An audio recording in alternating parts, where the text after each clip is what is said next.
اردو میں کربلائی مرثیے کا فن اور ہیئت۔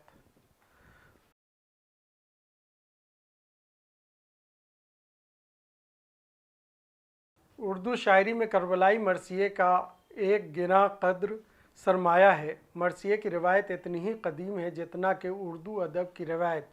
مرثیہ گوئی کا ذکر آتے ہی فوراً ہمارا ذہن واقعہ کربلا کی جانب منتقل ہو جاتا ہے، لیکن یہ حقیقت ہے کہ موضوعاتی اعتبار سے مرثیہ گوئی کی دو اور شاخیں بھی ہیں جنہیں شخصی مرثیہ گوئی اور جدید مرثیہ گوئی کا نام دیا گیا ہے۔ مرثیے کی دیگر شاخوں سے قطع نظر کربلائی مرثیے کو عقیدت کی بنیاد پر کثیر سرمایے کی بنیاد پر اولیت حاصل ہے۔ کربلائی مرثیے کا تعلق واقعہ کربلا اور اس سے وابستہ افراد سے ہے۔ کربلا کے سانحہ میں نواسۂ رسول اور خانوادہ رسول کی وفات پر ان کے غم میں جو مرثیے کہے گئے وہ کربلائی مرثیے کہلاتے ہیں۔ اس کا تعلق سراسر مذہب اور عقیدت سے ہے۔ اس کے لکھنے اور پڑھنے کا بس ایک مقصد ہے اور وہ ہے مرنے والے کے غم میں ماتم اور آہ و بکا کرنا۔ کربلائی مرثیے کی مشہور ہیئت مسدس ہے، لیکن سچائی یہی ہے کہ اس صنف کی کوئی ہیئت طے شدہ نہیں۔ سبق کا مقصد۔ کربلائی مرثیے کے تعارف سے واضح ہے کہ اس کے لکھنے اور پڑھنے والے کا ایک مقصد ہے، یعنی مرنے والے کے اوصاف یاد کر کے ماتم کرنا، کلیجہ پیٹنا، لیکن اس کے پڑھنے کا مقصد صرف یہیں تک محدود نہیں، اس کی دنیا کافی وسیع ہے۔ کربلائی مرثیے کی زبان، فن اور تہذیب کا مطالعہ کیجیے تو اس کے پڑھنے کا مقصد مزید روشن ہو جاتا ہے۔ اس میں زندگی اور سماج میں انسانیت کی بقا کی تعلیم دی گئی ہے، حق اور باطل کا فرق سمجھایا گیا ہے، شرافت کے ساتھ رہنے، بات چیت کرنے، مرتبوں کا خیال رکھنے، اپنی عزت و ناموس کی حفاظت کرنے اور بے کسوں پر ظلم نہ کرنے کی تعلیم دی گئی ہے۔ کربلائی مرثیے کے فن کے مطالعے سے ہمیں انہی مقاصد کا حصول ہوتا ہے۔ غرض کہ کربلائی مرثیے کا فن تاریخ کے اوراق سے انہی حقائق کو اجالتا ہے۔ مرثیے کے فن کی یہ سچائی انیس کے دو بند میں ملاحظہ کیجیے: گو مصیبت میں تلاطم میں تباہی میں رہے، سر کٹے پاؤں مگر راہ الہی میں رہے، یوں سرفراز وہ سب لشکر شاہی میں رہے، جس طرح تیغ دو دم دست سپاہی میں رہے۔ اس مصیبت میں نہ پایا کبھی شاکی ان کو، آبرو ساقی کوثر نے عطا کی ان کو۔ شہ نے فرمایا کہ سر کاٹ لو حاضر ہوں میں، نہ تو لڑنے میں نہ مرنے میں قاصر ہوں میں، فوج بھی اب نہیں بے یار و ناصر ہوں میں، شہر و صحرا بھی تمہارا ہے مسافر ہوں میں، لوٹ لو پھونک دو تاراج کرو بہتر ہے، کلمہ گویو یہ تمہارے ہی نبی کا گھر ہے۔ کربلائی مرثیے کے فن کا مفہوم کیا ہے؟ کربلائی مرثیے کے فن اور ہیئت کا مفہوم اس کے ماخذ کی تاریخ اور روایت سے وابستہ ہے۔ مرثیے کے فن میں جائیں تو اس کے ماخذ کی جستجو لازمی ہو جاتی ہے۔ وجہ یہ ہے کہ اس فن کا سارا مواد کسی خاص واقعہ اور سانحے سے وابستہ ہے، اور جب تک ہم اس تاریخی حقائق سے واقف نہیں ہوں گے اس کے فن کو سمجھنا مشکل ہوگا۔ کربلائی مرثیے کا تعلق واقعہ کربلا اور نواسۂ رسول حضرت امام حسین اور ان کے خاندان کے دیگر افراد سے ہے جنہیں دھوکے سے شہید کر دیا گیا۔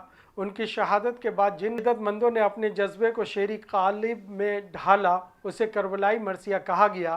شاعری کی ہیئتیں مختلف ہیں، بعض اصناف کی مخصوص ہیئت ہے لیکن بعض ایسی جن کی کوئی ہیئت مخصوص نہیں۔ اگرچہ مسدس کربلائی مرثیے کی مشہور ہیئت رہی ہے اور ہے، لیکن اس کی پہچان مواد کی بنیاد پر ہی کی جاتی ہے، لہٰذا مرثیے کا فن ہو یا ہیئت اس کی تفہیم ضروری ہے۔ کربلائی مرثیے کا فن اور ہیئت۔ کربلائی مرثیے کا موضوع واقعہ کربلا ہے۔ حق و باطل کی جنگ میں واقعہ کربلا کی کہانی بہت پرآشوب ہے۔ اسی پرآشوب کہانی کے شعری پیرائے کو کربلائی مرثیے سے تعبیر کیا جاتا ہے۔ واقعہ کربلا میں حضرت امام حسین اور یزید بن امیر معاویہ کے درمیان حق و باطل کی جنگ ہوئی تھی۔ یہ واقعہ اچانک رونما نہیں ہوا۔ مورخین کے مطابق اس کی زمین پہلے سے ہموار ہو رہی تھی۔ رسالت کے بعد اسلام کے تیسرے خلیفہ حضرت عثمان غنی کی شہادت ہوئی تو ان کے حامیوں کو بدگمانی ہوئی کہ اس کے پیچھے حضرت علی کا ہاتھ ہے۔ حضرت علی نے جب خلافت سنبھالی تو مدینہ کی جگہ کوفہ کو دارالخلافہ بنایا۔ اہل کوفہ کی مکاری نے 40 ہجری میں انہیں شہید کر دیا۔ ان کے بعد حضرت امام حسین جانشین مقرر ہوئے۔ اس وقت تک اسلام 2 گروہوں میں بڑھ چکا تھا۔ ایک گروہ حضرت امام حسن کا تھا تو دوسرا گروہ امیر معاویہ کا۔ امیر معاویہ نے دمشق کو دارالسلطنت بنایا۔ حضرت امام حسن نے تنازع ختم کرنے کے لیے معاویہ سے صلح کر لی اور خلافت انہیں سونپ دی۔ یہ واقعہ 41 ہجری کا ہے اور یہیں سے خلافت کی جگہ ملوکیت کی بنیاد پڑی۔ حضرت امام حسن کے اس فیصلے سے حضرت امام حسین کو اتفاق نہیں ہوا، بس بڑے بھائی کا احترام لازم تھا، وہ خاموش رہے۔ اسی درمیان حضرت امام حسین بھی اہل کوفہ کی مکاری کے شکار ہو گئے اور جام شہادت پینا پڑا۔ 55 ہجری میں اصول خلافت کی پرواہ کیے بغیر امیر معاویہ نے اپنے بیٹے کو اپنا ولی عہد مقرر کر دیا، جبکہ یہ کام رائے شماری کی بنیاد پر ہونا چاہیے تھا۔ حضرت امام حسین اس اعلان اور فرمان سے بہت پریشان ہوئے۔ اپنا عہدہ سنبھالنے کے بعد یزید نے حضرت امام حسین کے پاس یہ پیغام بھیجا کہ آپ ہمارے ہاتھوں پر بیعت کیجئے۔ آپ نے قبول نہیں کیا۔ یکے بعد دیگرے حضرت امام حسین کو کئی خطوط کوفہ سے بھیجے گئے کہ آپ تشریف لائیں، کوفہ کا ماحول آپ کے حق میں ہے۔ احباب نے مشورہ دیا کہ آپ مت جائیں، ان کی مکاری سے ہم سب واقف ہیں۔ صورتحال سے واقفیت کے لیے حضرت امام نے اپنے چچا زاد بھائی مسلم بن عقیل کو عراق بھیجا۔ مسلم بن عقیل بھی شہید کر دیے گئے۔ حضرت امام حسین پھر بھی سفر پر آمادہ ہو گئے۔ بہت سے احباب نے بھی حالات کی سنگینی کے تحت ان کا ساتھ چھوڑ دیا۔ صرف 72 افراد ان کے ساتھ رہے۔ کربلا کے پاس حضرت امام حسین خیمہ زن تھے اور اپنے ساتھیوں سے خطاب کر رہے تھے کہ حر نے بھی حالات کی سنگینی کی اطلاع دی اور کہا کہ آپ کو قتل کرنے کی سازشیں رچی جا رہی ہیں۔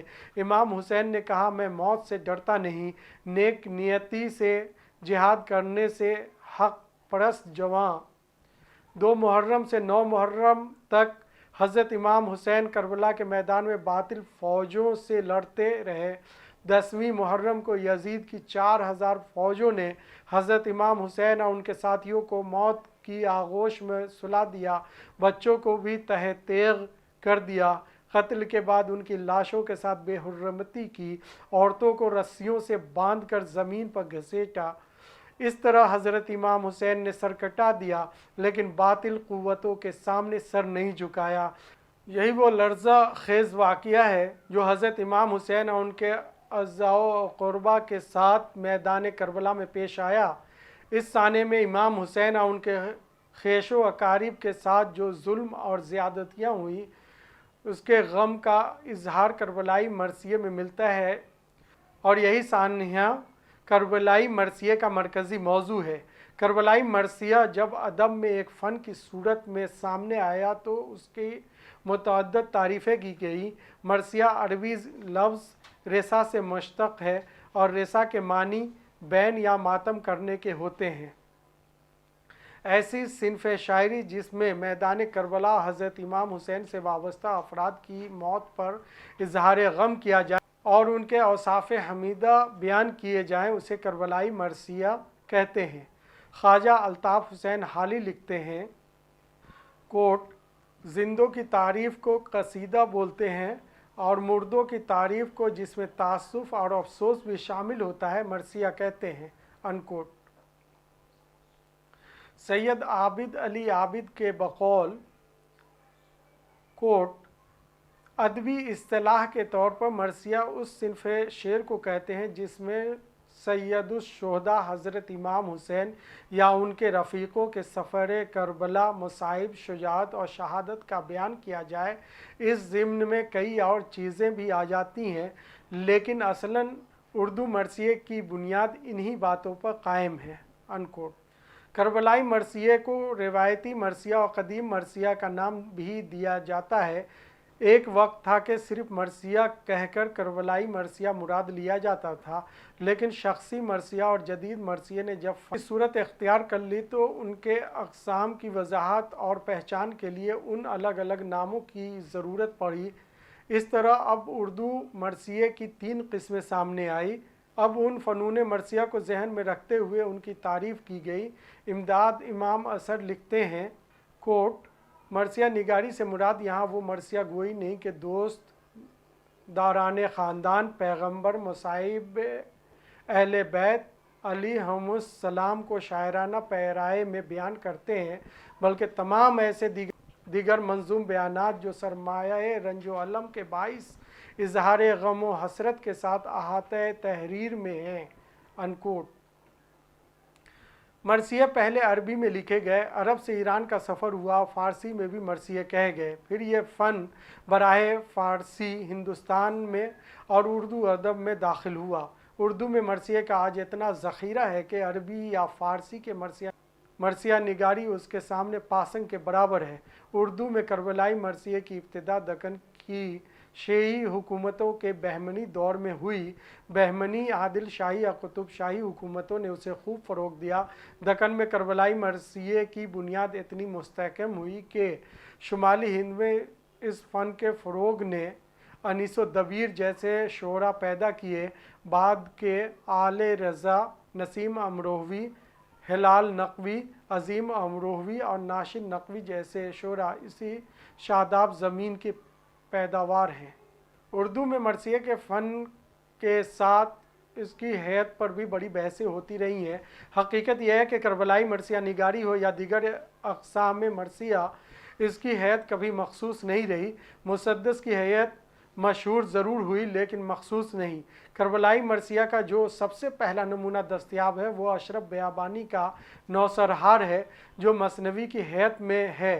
अलावा इसके दक्कन में मुरब्बा, मुखम्मस, गज़ल और यहाँ तक कि मुसद्दस की हैत में भी मरसिए कहे गए। शुमाली हिंद के सौदा और सिकंदर से बहुत पहले दक्कन में महब नाम के शायर ने सबसे पहले मुसद्दस की हैत में मरसिए लिखे। दक्कनी मरसिया निगारों ने ज़ुबान बयान के निखारने में बड़ी कोशिशें की।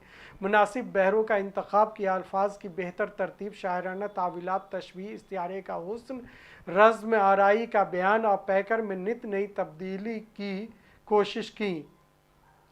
अज़ादारी की रवायत दक्कन से ही मिलती है, लेकिन इसका दायरा हरम सिरा तक ही महदूद था। अहद औरंगज़ेब में अज़ादारी महलों से निकल कर सड़कों और गलियों में आ गई। शुमाली हिंद में मिस्कीन, हज़ीन और गमगीन के ज़माने में मरसिए में रियायत लफ्ज़ी और इबहाम की बिना पर फ़न्नी लिहाज से मरसिया मुरझाने लगा। इसी दौर में बिगड़ा शायर मरसिया गो का मुहावरा आम हुआ। शुमाली हिंद के इस दौर में भी करबलाई मरसिए मुरब्बा, मुखम्मस, मुसद्दस, तरकीबबंद, तरजीहबंद, मुस्तज़ाद, मसनवी और गज़ल के फार्म में लिखे गए।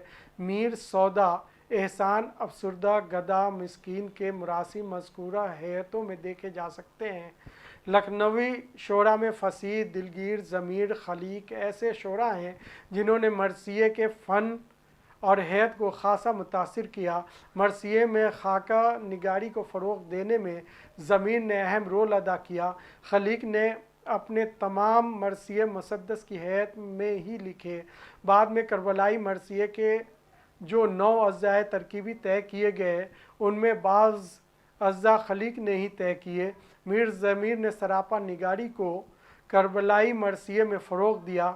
एक मुद्दत तक ये भी हंगामा रहा कि सरापा में तर्ज़ नवी के मौजिद दिलगीर ही हैं। दिलगीर ने मज़मून आफरीनी के साथ शौकत अल्फाज पर भी ज़ोर दिया। शुमाली हिंद के दिगर मरसिया निगारों में मेहरबान खां रिंद, कायम चांदपुरी, मीर ग़ुलाम हसन अज़ीमाबादी, सरवत अजीमाबादी, रासिख अजीमाबादी वगैरह ने सिर्फ बैनो बुका को ही नहीं, दाद सुखन को भी करबलाई मरसियों में जगह दी। ये दौर करबलाई मरसियों का दौर तामीर कहा जाता है। इसी दौर में करबलाई मरसिए का पुख्ता ढांचा तैयार हुआ और अज़ादारी के इन्हमाक से इसमें वसअत और तवालत भी पैदा की गई। अदबी मुहासिन और शायराना नज़ाकतें पैदा की जाने लगी। मज़मून आफरीनी, मुनाज़िरे फितरत और वाक़यात के बयान में रब्त और गहराई पैदा हुई। इस तरह मरसिए के ढांचे में चेहरा, सरापा, रुखसत, आमद, रजज़, जंग, शहादत, बैन कुल 8 अज्जा तय किए गए। इस ढांचे की तश्कील में किसी एक फ़र्द का हाथ नहीं, बल्कि इसकी तश्कील इर्तिक़ाई तौर पर हुई। मुसद्दस की हैत में करबलाई मरसिए कसरत से कहे गए। इस दौर में मरसिए की वो बुनियाद तैयार हुई जिस पर चलकर अनीस दबीर ने आलीशान इमारत बनाई और करबलाई मरसिए को ओजे सुरैया तक पहुँचाया। करबलाई मरसिए की अगरचे कोई ख़ास हैत नहीं रही, लेकिन मुसद्दस इसकी मारूफ और मशहूर हैत रही है और है। जैसा कि ऊपर ज़िक्र आया, खलीको ज़मीर के दौर में मुसद्दस की हैत पर ख़ास जोर दिया गया। बाद को यह हैत मरसिए के लिए बहुत मौजू साबित हुई। मरसिए को पुरअसर बनाने में इस हैत का ख़ास रोल रहा है। ये हैत 6 मिसरों पर मुश्तमिल होती है। शुरू के 4 मिसरे यकसा काफ़िए और रदीफ़ के होते हैं। आखिरी 2 मिसरों के काफ़िए और रदीफ़ अलग होते हैं, लेकिन बाज़ मुसद्दस में कुल 6 मिसरों को भी एक ही काफ़िए और रदीफ़ में बरतने की कोशिशें मिलती हैं। आखिरी 2 मिसरों को टीप का शेर भी कहा जाता है। मुसद्दस की हैत में एक तब्दीली जमील मजहरी ने यह की कि तीसरे मिसरे को अलग काफ़िए पर बांधा, जिसकी पैरवी हिलाल नकवी वगैरह के यहाँ मिलती है, लेकिन ये हैत ज़्यादा मकबूल न हो सकी। करबलाई मरसिया निगारी की इब्तिदा में इसकी हैतें मुख्तलिफ थीं। गज़ल, मसनवी, क़ता और मुरब्बा वगैरह की हैतें अज़ाए तरकीबी भी तय किए गए। ऊपर उनके नाम की निशानदेही की जा चुकी है, लेकिन ये भी लाजिम है कि इन अज़ाए तरकीबी की पहचान फ़न के साथ करते चलें तो बातें मज़ीद वाज़ेह हो जाएंगी। करबलाई मरसिए के अज़ाए तरकीबी में पहला जुज़ चेहरा है। इस हिस्से में शायर वाक़ये की तमहीद बयान करता है। कभी शायर मरसिए का आगाज़ मंज़र के बयान से करता है तो कभी नात, हम्द, मुनक़बत और मुनाजात से। बाज़ दफ़ा शायर अपने ज़ोर सुखन का बयान करता है या फिर ज़ोर सुखन के लिए खुदा के हुजूर दुआएं करता है। मसलन ज़ैल का बंद देखिए, यारब चमन नज़्म को गुलजार एरम कर, ए अब्र करम खुश्क ज़राअत पे करम कर, तू फैज़ का मुब्दा है तवज्जा कोई दम कर, गुमनाम को एजाज़ बयानों में रकम कर।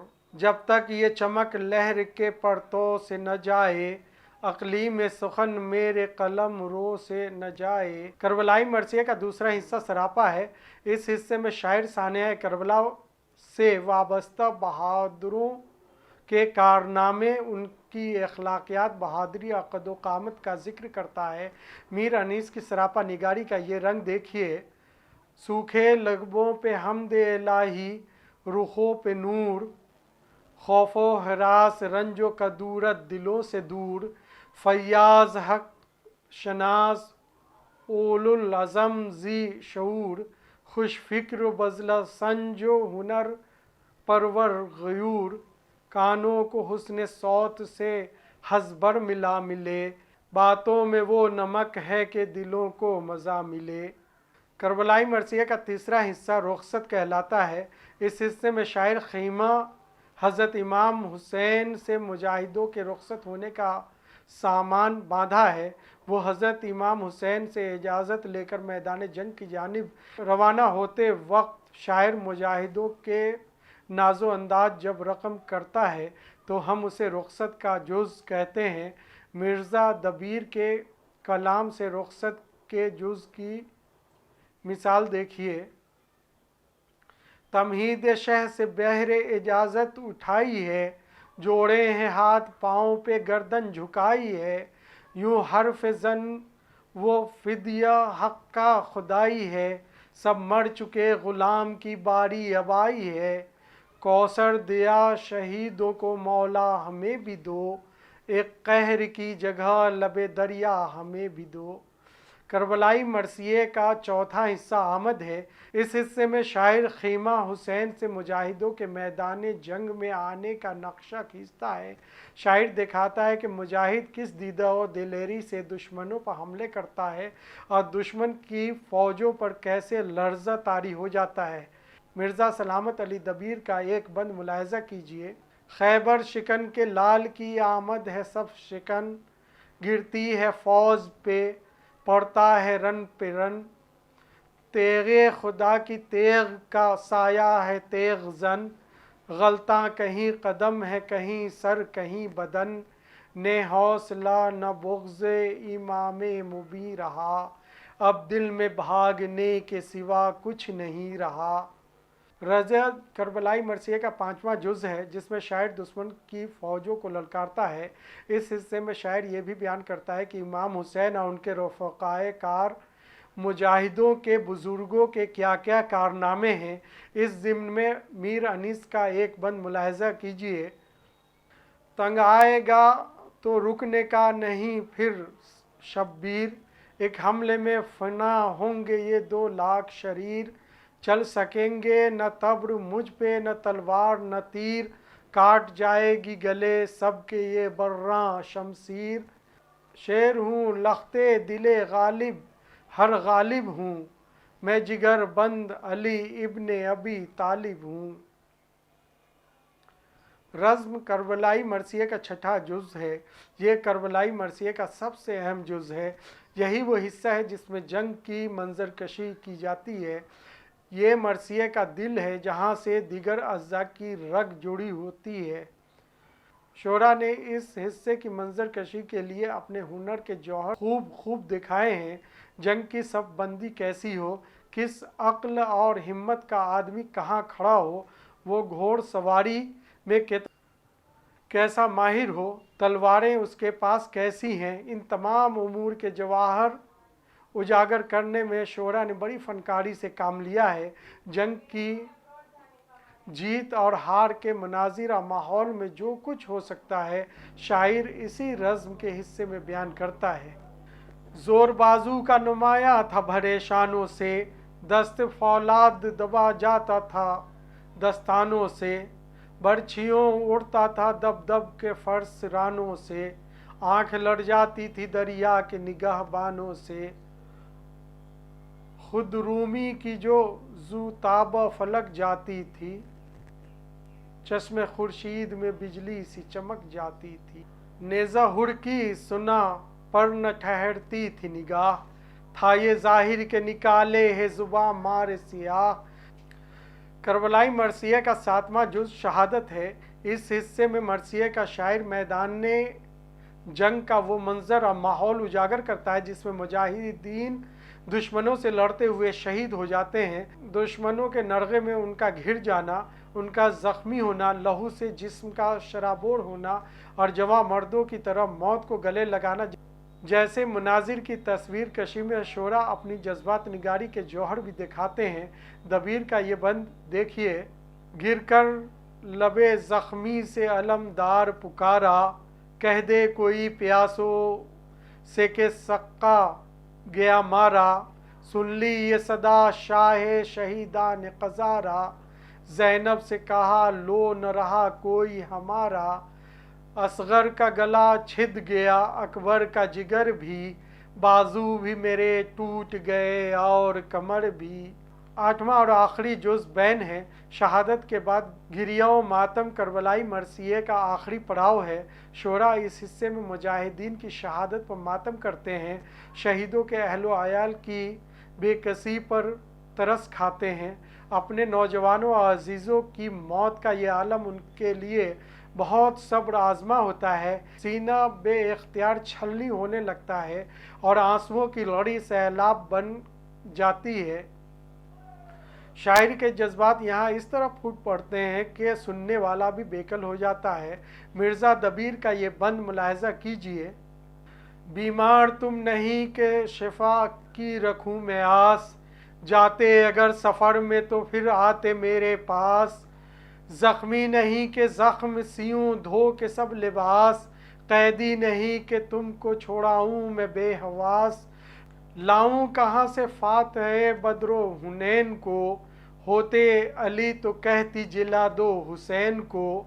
इस बात में कोई शुबा नहीं कि सानिया करबला एक तारीख़ी सच्चाई है जिसका रिश्ता मज़हब और अक़ीदत से जुड़ा हुआ है, लेकिन इस बात से भी इनकार नहीं किया जा सकता कि शोरा ने तारीख़ी सच्चाई में अपनी फ़िक्र को समोकर इसकी दुनिया वसी की है।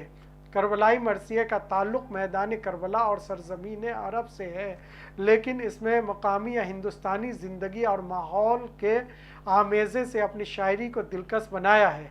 शेरी सनतों में तशबीह, इस्तिआरा, हुस्न तालील, मुबालगा, पैकर तराशी, मंजर कशी, मुरक्का निगारी और जज्बात निगारी के सहारे शोरा ने करबलाई मरसिए को पैकर हुस्न जमाल अता किया है।